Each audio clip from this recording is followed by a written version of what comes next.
បាទពុកម៉ែបងប្អូននេះគឺជាវីដេអូនៃការផ្លោងគ្រាប់ចូលផ្ទះរបស់ប្រជាពលរដ្ឋដែលស្ថិតនៅខាង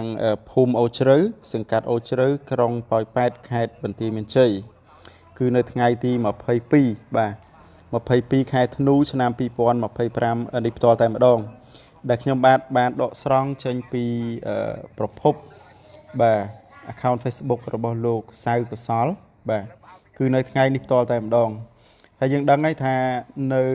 ថ្ងៃទី22ខែធ្នូឆ្នាំ2025នេះផ្ទាល់តែម្ដងគឺមានកិច្ចប្រជុំអាស៊ានមួយដែលលើកយកប្រធានបទពីការជំលោះរវាងកម្ពុជាថៃតាក់ទងជាមួយនឹងការឈ្លានពានរបស់ថៃមកលើប្រទេសកម្ពុជាយើងហើយសម្រាប់លទ្ធផលយ៉ាងណានោះខាងក្រសួងការពារជាតិដូចជាមិនទាន់ចេញនៅរបាយការណ៍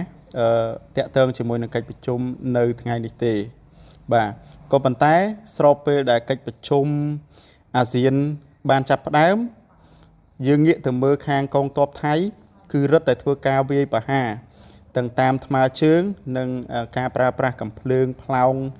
ចូលមកកាន់ទឹកដីកម្ពុជាជាហូរហែផងដែរបាទអញ្ចឹងយើងរងចាំតាមដានក៏ដូចជារងចាំមើលនៅเพจផ្លូវការធំរបស់ក្រសួងផ្សេងនៅក្នុងព្រះរាជាណាចក្រកម្ពុជាយើងតាក់ទងជាមួយនឹង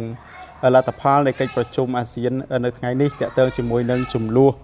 រវាងកម្ពុជាថៃបាទពីការឈ្លានពានរបស់ថៃថាតើមាន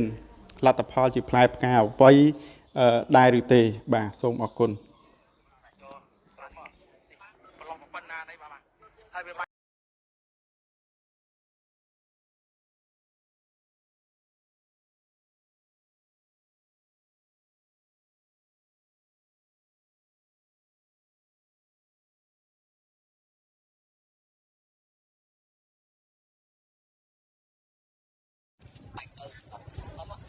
បាននេះបងប្អូននេះបាននេះមិនខាងក្រៅ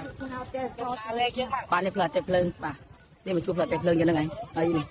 បាទហើយនៅជាប់នឹងផ្ទះខ្ញុំជួលនឹងបណ្ដោយបាទនេះខ្ញុំជួលនៅនេះបាទហើយនេះបាទនេះប្រឡោះប៉ុណ្ណានេះបាទហើយវាបាញ់មកនេះបាទនៅក្រោយនៅកន្លែងមុខសនសានហ្នឹងហ្មងបាទនេះឥឡូវផ្អើលពេញហ្នឹងឯងនេះបាទអូធំ